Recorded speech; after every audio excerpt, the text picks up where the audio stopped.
As you can see, I've just traced in this 2-gang box. I normally use my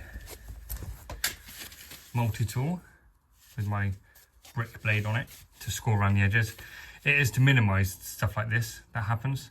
When you go straight in sometimes with a STS chisel bit, sometimes you can ruin, you know, when you're banging against the wall and the plaster, it can all rip out. So it minimizes it. It doesn't completely stop it from happening, but as you can see, it's happened on my one to try and keep it neat and tidy. And here, you know, you win some, you lose some. Sometimes it goes great, sometimes it goes like this.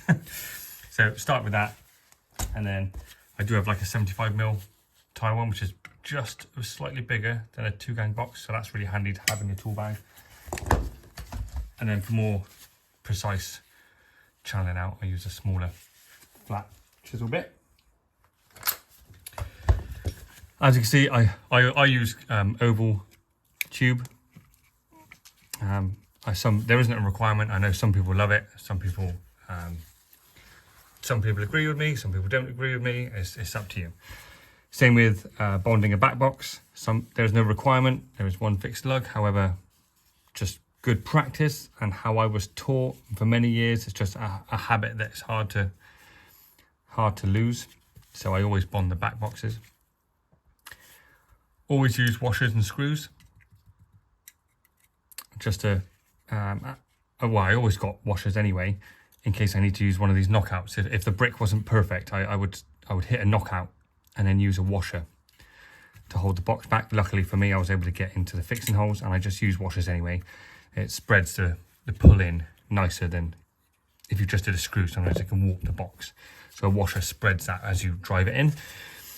And then the last thing I do is I don't know if you can see there, it takes a couple of seconds before you drive it through the oval tube or the conduit. I bring the conductors in on the same side, so there's no twist or crossover. See, I've got a neutral CPC line, neutral CPC line. I bring them in on the same side so it spreads nicely in the box. Just makes your life easier later on. So yeah, do that. It takes a couple of seconds on first fix, and it makes the second fix a little bit easier. So yeah, especially if you've got USB sockets, etc., you haven't got any crossover of the conductors and awkward pushing around. So yeah, let's get this stripped and mounted.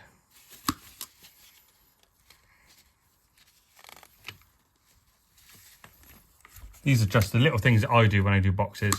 Like for you time served Sparkies, you know, you'll have your own way of doing it and whatever's comfortable for you.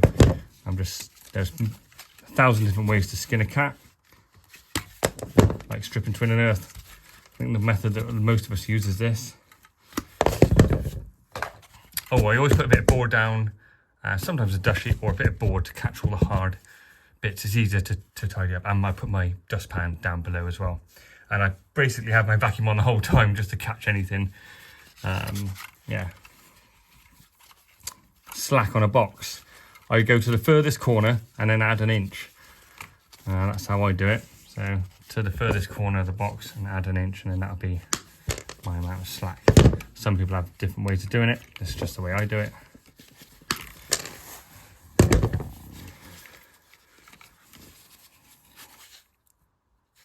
I'm going to split the CPCs across the terminals of this socket as well.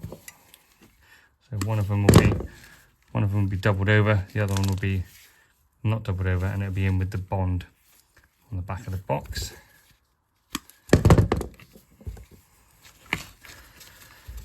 I'm going to strip the terminals now, so I strip the conductors now, and then fill the holes. I've just got some Easy Fill 60, because if you do this, once you put the filler in, if you mess about, wiggle these cables, see how that's moving. If you fill and then go, right, I'll strip all the cables and it's not quite set, you get all this wobble.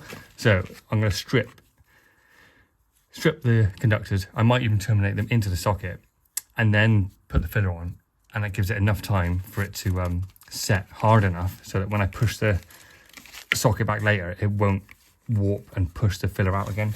It's not the final filler anyway. It's only just the first coat I tend to put in.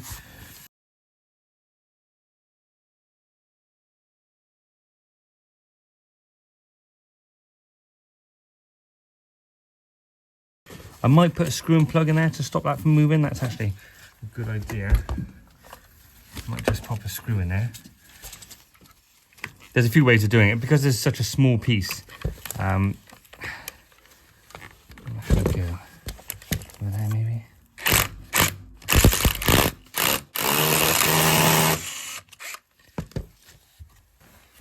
Because it's such a small piece of oval tube before the skirting, I'm not going to bother putting a bit of galv band and stuff around it. If it's longer bits of oval capping, oval tube, then there you go. It's just going to stop it from wobbling around a bit. If it's longer bits, like doing light switch drops or a socket was higher, I put a bit of galv band, one screw into the back of the channel that I've made, 5 or 6 holes I think it is, and it set it into the channel, push the oval capping in and wrap it around just to hold it back enough so the plaster and it doesn't wobble around when the plaster is doing this thing. So I'm going to form them as well, make life a little bit easier for yourself. Sometimes you can use a screwdriver for that. Yeah. And then, right, that's going to be it. So at least there's no moving around when I push that back. So I'll get the filler.